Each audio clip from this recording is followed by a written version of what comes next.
इस वीडियो में हम कवर करने वाले हैं क्वाड्रिलेटरल्स। तो हम जानते हैं सबसे पहले कि क्वाड्रिलेटरल होता क्या है, इसकी डेफिनेशन जान लेते हैं। A quadrilateral is a polygon having four sides, four angles and four vertices. तो ऐसा एक पॉलीगन जिसकी चार साइड हो, चार एंगल हो और चार वर्टिसेस हो, तो ऐसे क्वाड्रिलेटरल को हम क्या कहते हैं?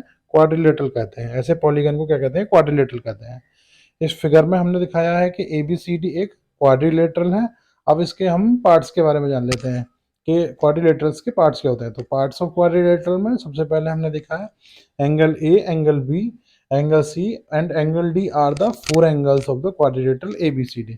जो angle A, angle B, angle C और एंगल डी है वो हमारा जो क्वाड्रिलेटरल ABCD है उसके चार कौन हो जाएंगे? ये चार एंगल्स हो जाएंगे। ऐसे ही अगर हम इसकी बात करें साइड्स की, फोर साइड्स की, तो AB, BC, CD and DA are the four sides of the quadrilateral ABCD। तो ABCD क्वाड्रिलेटरल की जो चार साइड्स हैं वो क्या हो जाएंगी? AB, BC, CD and DA। Next हमारा जो इसका पार्ट है वो है जिसके बारे में बात करेंगे वर्टिसेस। तो इसके वर्टिसेस क्या होते हैं? तो जहाँ पे साइड्स मिलती हैं हमारी, जैसे A, B, C and D are the four vertices of the quadrilateral ABCD। तो क्वाड्रिलेटरल ABCD के चार क्या हैं? वर्टिसेस हैं इसके, जहाँ पे साइड्स मिलती हैं। Now we see what is diagonal. Now AC and BD are the two diagonals of the quadrilateral ABCD।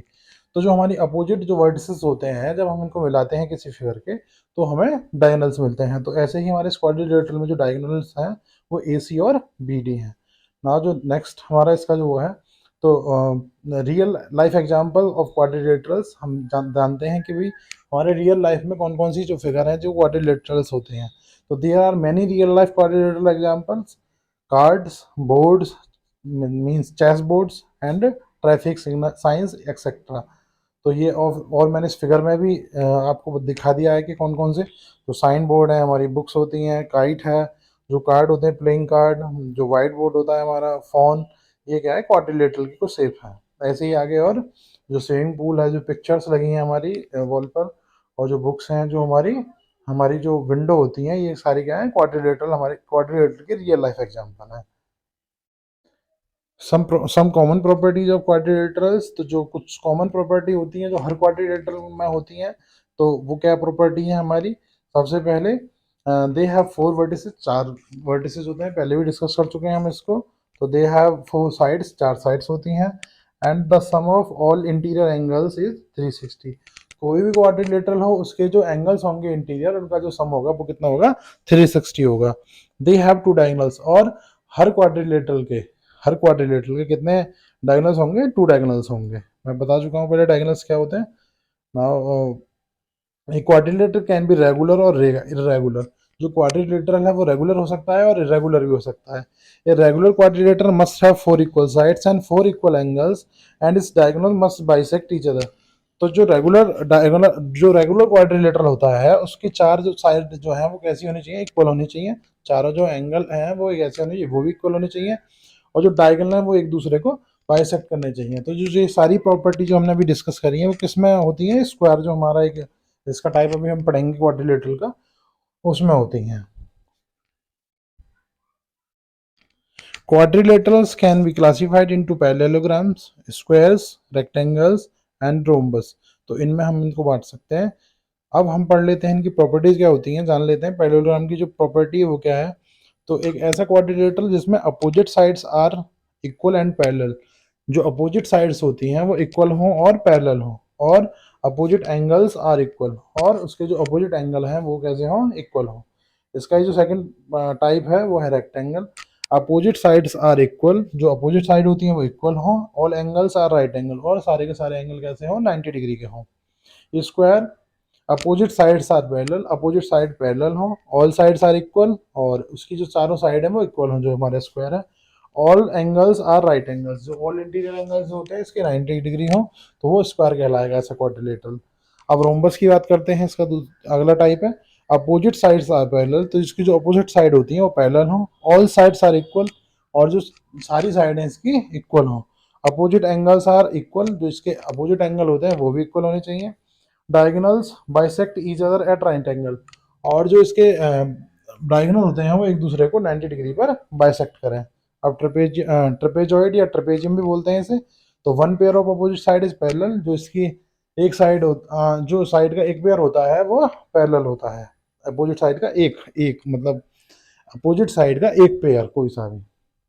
And kite two pairs of adjacent sides are equal, जो एडजेसेंट साइड होती हैं वो इक्वल होनी चाहिए।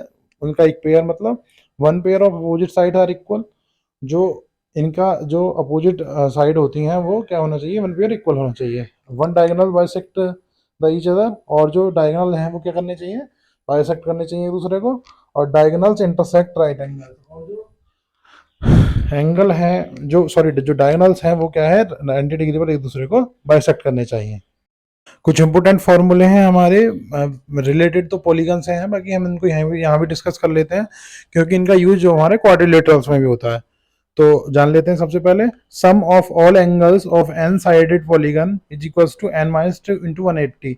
अगर कोई n साइड का polygon है तो उसके जो इंटीरियर एंगल होंगे उनका जो सम होगा कितना होगा, वो n माइनस टू मतलब नंबर ऑफ साइड में से 2 माइनस करके उसमें 180 की मल्टीप्लाई कर देंगे तो हमें सम मिल जाएगा।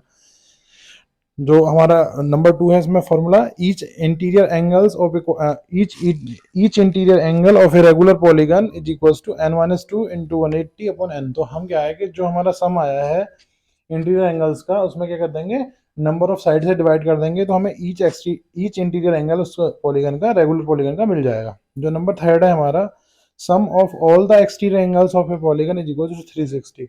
अगर कोई भी पॉलीगन है तो उसके जो एक्सटीरियर एंगल होंगे उनका जो सम होगा वो कितना होगा, 360 होगा। और each exterior angle of N sided regular polygon, और उस पॉलीगन का जो रेगुलर पॉलीगन है अगर उसका हमें हर एक एक्सटीरियर एंगल चाहिए तो उसको कितना होगा, 360 में हम एन से डिवाइड कर देंगे। अगर हमें किसी भी पॉलीगन के डायगोनल्स चाहिए, number of diagonals in n sided polygon, तो वो कितने होते हैं, n into n minus three by two. N क्या है, number of sides, number of sides. तो हम आसानी से इन फॉर्मूलों को यूज करके ये सारी चीज़ें आसानी से फाइंड कर सकते हैं। अब हम जान लेते हैं कि कॉनकेव क्वाड्रिलेटरल्स और कॉन्वेक्स क्वाड्रिलेटरल्स क्या होते हैं। तो पहले हम जानते हैं कि कॉनकेव क्वाड्रिलेटरल क्या होता है। A quadrilateral is called a concave quadrilateral if at least one diagonal, that is the line segment joining the vertices, is not a part of the same region of the quadrilateral। जो हमारा जो red वाली figure है वो क्या है, वो concave हमारी कॉनकेव क्वाड्रिलेटरल है। अगर हम इसके नीचे वाले जो हमारे वर्टिसेस हैं अगर हम इनको मिलाएंगे तो हमें डायगोनल मिलेगा, और ये डायगोनल इसके अंदर नहीं होगा, यही इसमें कहा गया है। अब हम जान लेते हैं कॉन्वेक्स क्वाड्रिलेटरल क्या होते हैं। In convex quadrilaterals each interior angle is less than 180। जो कॉन्वेक्स क्वाड्रिलेटरल होता है उसमें जो इंटीरियर एंगल है वो 180 से छोटे होने चाहिए। और the line segment joining any of its two vertices is in the same region. और जो डायगोनल होते हैं वो इसके अंदर ही होने चाहिए, ना कि कॉनकेव की तरह ये बाहर हो जाए। तो हमारा ये कॉनकेव और कॉन्वेक्स हमारा क्लियर हो गया। हम जानते हैं पेरीमीटर ऑफ क्वाड्रिलेटरल्स। जो अलग अलग तरह के हमारे क्वाड्रिलेटरल हैं उनके जो पेरीमीटर होंगे वो क्या क्या होंगे। तो रेक्टेंगल का जो पेरीमीटर होगा वो 2 इंटू लेंथ प्लस इसकी जो विथ है वो होगी, मतलब लंबाई और चौड़ाई को अगर हम जोड़ दें उसके तो उसका दोगुना कर दें तो हमें रेक्टेंगल का पेरीमीटर मिल जाएगा। जो स्क्वायर का पेरीमीटर होता है वो कितना होता है, 4 इंटू साइड। साइड में हम 4 की मल्टीप्लाई कर देंगे तो हमें मिल जाएगा। इसी प्रकार रोम्बस का 4 इंटू साइड, पैरेललोग्राम का 2 multiply sum of adjacent side, और काइट का 2 into sum of adjacent side. तो हमने ये पेरीमीटर पढ़ लिए इनके। अब हम आगे चलते हैं, हम जानते हैं एरिया ऑफ क्वाड्रिलेटरल्स क्या होता है। तो उनसे रिलेटेड फॉर्मूले जानते हैं। सबसे पहले हम, अगर हमारा हमारा क्वाड्रिलेटर अगर स्क्वायर है तो उसका जो एरिया होगा वो एक्स स्क्वायर मतलब साइड की स्क्वायर के इक्वल होगा।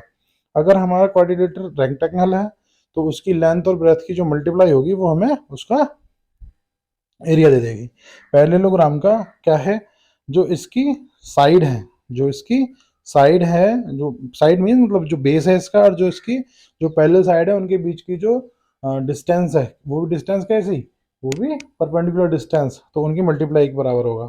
इस प्रकार अगर रोम्बस का देखें हम तो जो इसकी पैरेलल साइड होती है उनका सम, और सम में उसकी हाइट की मल्टीप्लाई और उसका 2 का डिवाइड कर देंगे तो हमें रोम्बस मिल जाएगा। 1/2 a plus b into h, ये रोम्बस का एरिया होगा। इसी प्रकार अगर हम ट्रेपेजियम की बात करें तो ट्रेपेजियम का जो एरिया होगा वो 1/2 D1 × D2, मतलब इसका जो इसके जो डायगोनल्स होंगे उनकी मल्टीप्लाई करके उसका हाफ कर देंगे तो हमें क्या मिल जाएगा, इसका एरिया मिल जाएगा। अगर हमें काइट का निकालना है तो डायगोनल से भी निकाल सकते हैं इसका, और बेस और हाइट से भी निकाल सकते हैं। तो जो अगर हमें डायगोनल से निकालना है तो वही इसके जो डायगोनल्स हैं उसकी मल्टीप्लाई करके उसका आधा कर देंगे, और अगर हमें वैसे निकालना है तो बेस इंटू हाइट, बेस और हाइट की इसके की मल्टीप्लाई कर देंगे तो हमें इसका एरिया मिल जाएगा। तो बताया ना बच्चों, इसको देखकर वीडियो कैसी लगी।